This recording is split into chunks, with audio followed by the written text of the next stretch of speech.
নমস্কার বন্ধুরা, টিনুর রান্নাঘরে তোমাদের সকলকে স্বাগত। আজকে কিন্তু আমি আমাদের পুকুর থেকে ধরা মোরলা মাছের একটা হালকা ঝোল বানিয়ে দেখাবো।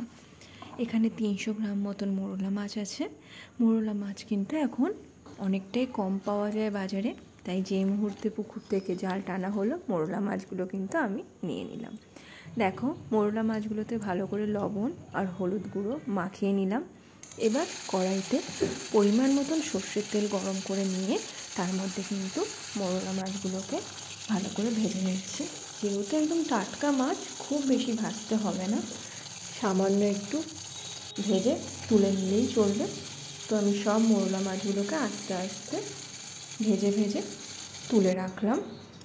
এবার এই মাছ ভাজার তেলেই কিন্তু আমি ফোড়ন হিসেবে দিয়ে দিচ্ছি 1/2 চামচ মতন কালো জিরে ফোড়নে দিয়ে এর মধ্যে দিয়ে দিলাম সরু সরু করে পাতলা করে কেটে রাখা আলু আর লম্বা লম্বা করে কেটে রাখা মূলো। আমি কিন্তু মূলোতে একটু গাছ সমেতই রাখি, এটা খেতে বেশ ভালো লাগে।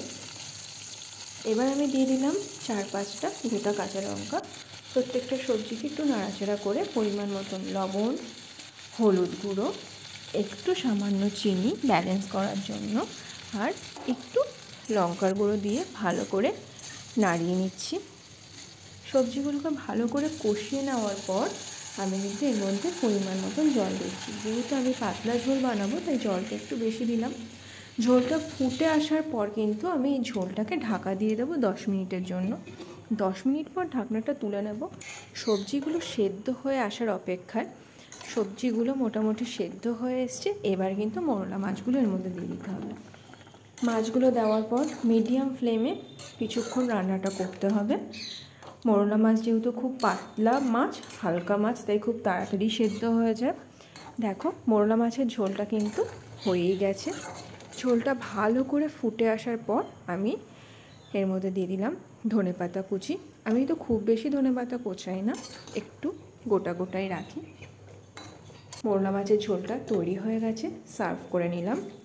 রান্নাটা তোমাদের কেমন লাগলো জানিও, অবশ্যই বাড়িতে এটা ট্রাই করে খেও।